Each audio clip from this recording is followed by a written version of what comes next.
Eric? Oui, alors je suis Éric Deleuve, voilà, artiste de la beauté TF. Alors, je suis Emmanuel Blanchot, membre du Labo DTF, depuis l'origine, C'est-à-dire? la nuit des temps, Pariétal. pariétal. Donc, je suis Christophe Prel, je suis membre du Labo DTF, je suis un des derniers arrivés.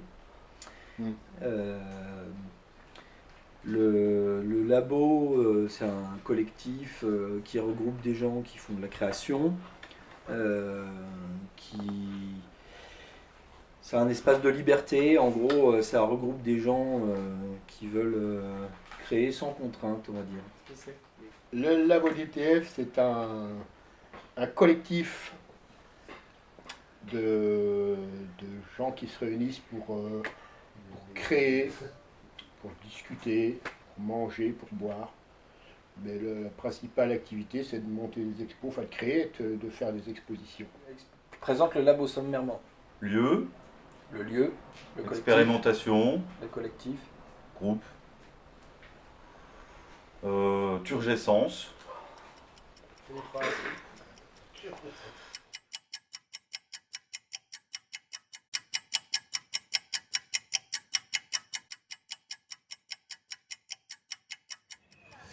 L'INIST, c'est l'Institut d'information scientifique et technique.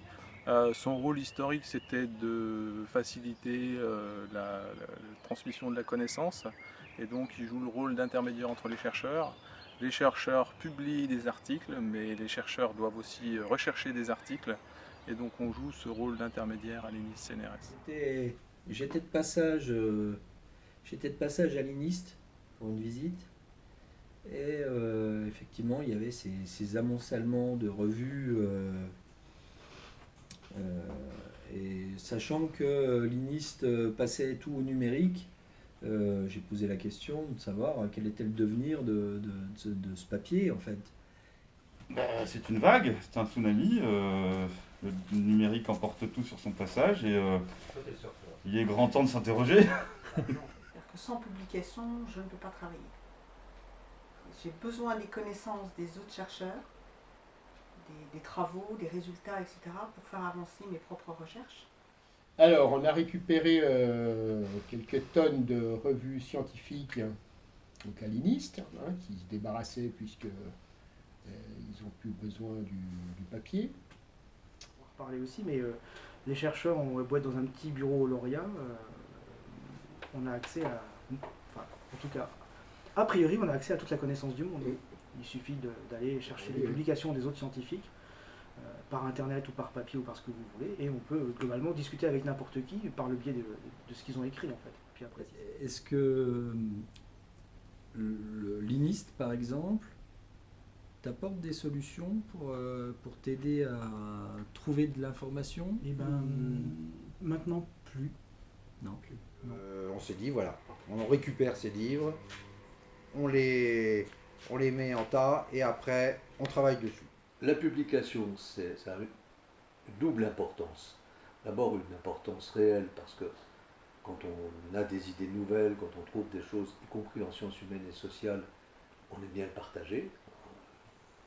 Ça fait partie de quelque chose d'humain de vouloir partager. Et en même temps, l'autre importance, et là je serai plus critique, et c'est malheureux, c'est le côté évaluation. On est en grande partie évalué, donc on progresse, on a les moyens de travailler, selon la masse des publications qui sont faites, pas seulement la masse, mais selon un système, une grille d'évaluation assez compliquée, où certaines publications valent beaucoup plus que d'autres. Par exemple, un article dans une revue américaine à comité de lecture vaut plus qu'un livre. Bon, il faut publier pour pouvoir avoir l'argent pour travailler. Ça coûte cher. Or, pour publier, il faut de l'argent, puisque une grande partie des publications qui sont faites par les chercheurs Sont payants. sont faites avec de l'argent public qui est demandé par des institutions publiques qui sont par exemple les presses universitaires de je ne sais quelle université, peu importe. Que reste-t-il du papier? Ah, je pense qu'on n'a pas enterré le papier encore. Ouais. Ah non. Non, le papier, rien que pour rouler mes clopes, je me vois mal rouler mes clopes avec un disque dur. Hein. Non. La publication a une certaine importance. Ah oui, certainement. Bah, par exemple, là, pour valider une thèse, 3 ans maintenant, on est obligé d'avoir, alors je sais plus exactement combien, on est obligé d'avoir publié, je vais dire n'importe quoi, mais 3 ou 4 revues différentes. D'accord. Donc c'est quand même ça c'est un enjeu en fait pour la. Donc ça veut... Oh, j'espère que ça va... j'espère que ça va aller au-delà. C'est-à-dire que... Est-ce que ça génère pas un petit côté pervers, cette évaluation par la publication? Ben si, c'est... Alors, d'autant plus qu'aujourd'hui, donc on est évalué par le CNRS avec ses publications, et c'est aussi avec ces publications qu'on obtient les financements. Parce qu'il faut savoir que le CNRS ne nous donne pas suffisamment d'argent pour mener nos recherches, donc on est obligé d'aller en chercher, de trouver d'autres financements ailleurs. Et pour trouver ces financements, on a également besoin de ces publications. Donc c'est un peu pervers. Et surtout qu'aujourd'hui, pour avoir ces financements, il faut aller vite. Trop vite à mon goût. Et donc, des publications paraissent aujourd'hui un petit peu réalisées dans des conditions peut-être pas optimales. On vit une période où effectivement l'information scientifique est questionnée, notamment... questionnés, voire calomniés par des contestations diverses parce qu'il y a des intérêts économiques ou autres qui font que on ne suit pas forcément les informations qui sont données par les chercheurs, notamment vis-à-vis du réchauffement climatique. Si vous avez entendu un coup le mot deep learning, on est un peu dedans aussi. Et donc du coup là on est submergé de choses qui se font à droite et à gauche. J'ai pas le temps de tout lire. Oui. Donc j'ai beaucoup de trucs où je lis. Et j'ai aussi beaucoup de trucs où moins, mais je vais directement causer avec des collègues. Alors est-ce que, question, ton premier contact avec ces publications scientifiques Âpre. Oui. D'abord parce que c'est en anglais, j'ai fait allemand-espagnol. Donc, voilà, c'est intéressant parce que c'est fortement illustré de schémas, de formules. Ouais, de formules. Et donc, du coup, pour nous, qui travaillons le trait, qui travaillons les formes et tout ça, il y a déjà de la matière. Plus les lettres, évidemment. Enfin. Ouais. Alors, je crois qu'il faut distinguer le dialogue entre chercheurs et le dialogue avec un public général non chercheur. Hein. Mais dans les deux cas, la solution passe beaucoup par quelque chose de présentiel, comme on dit maintenant, par la rencontre. C'est même la seule solution pour éviter tout équivoque. La publication ne suffit pas, en fait. Ah, jamais, jamais. Parce que je vois que même quand on essaie d'écrire lisiblement, d'éviter le jargon, d'éviter les termes trop techniques, d'éviter les formules, on est tellement formé à un certain type de discours qu'on y parvient très très difficilement. Mais nous, dès le départ du labo DTF, à partir du moment où ça a pris ce nom-là, effectivement, l'idée c'était de tisser des ponts, quoi, en fait. Hein, tisser des ponts, pas seulement avec le monde de la science, hein, parce que je pense que ce qu'on a en commun avec le monde des chercheurs, c'est le tâtonnement, c'est le raisonnement, et puis à un moment donné, le lâcher prise, surtout, pour ma part. Et du coup, je pense que l'histoire de la transversalité, ça se construit, quoi. C'est pas quelque chose qui arrive comme ça, brut de décoffrage, quoi.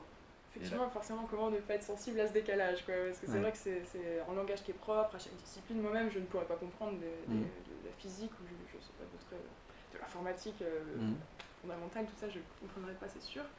Après, moi, ça m'évoque surtout la pédagogie. Je sais que c'est un petit peu un gros mot en ce moment.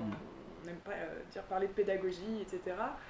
Mais en fait, moi, il me semble que c'est ça l'angle fondamental de toute recherche, c'est ça, c'est comment est-ce qu'on va pouvoir transmettre les données de notre recherche. Donc oui, on a notre vocabulaire forcément, parce qu'on se comprend entre spécialistes, quand on a un qui évoque la cosmogonie, voilà, on Mhm. sait très bien de quoi il parle, il n'y a pas besoin d'expliquer. Par contre, quand on a besoin et on a besoin de le faire, je veux dire, la science, elle n'est pas faite pour être un hors-monde, un hors-lieu, où on va être entre Sachant, oui. entre sachants, voilà, à Mhm. s'expliquer ou à se... C'est quoi le mot? C'est se galvaniser de ce que disent les Mhm. autres, etc. Non, je pense que c'est pas ça le fond, c'est vraiment de pouvoir partager les résultats de la science, les données, etc. Et donc là, en fait, ça n'a pas du tout vocation à être lu par des non-scientifiques. Et Oui. c'est ça qu'il faut vraiment comprendre, quoi.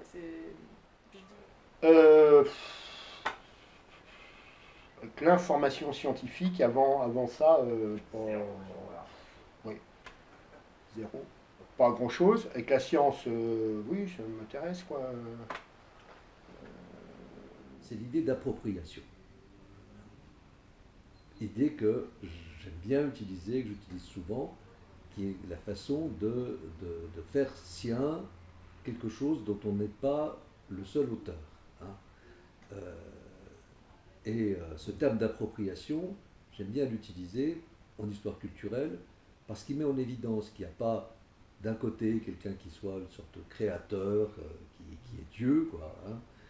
Ensuite, les techniciens qui diffusent le circuit de diffusion, et puis celui qui reçoit, comme la manne céleste qui lui tombe dessus et qui apprécie esthétiquement quelque chose qui lui est donné. Il y a dans la façon d'écouter, parce que je travaille surtout sur la musique, hein, mais bon, de voir un processus actif. De toute façon, alors là, une citation, Paul Claudel disait « Il faut qu'il y ait dans un poème un nombre tel qui l'empêche de compter ».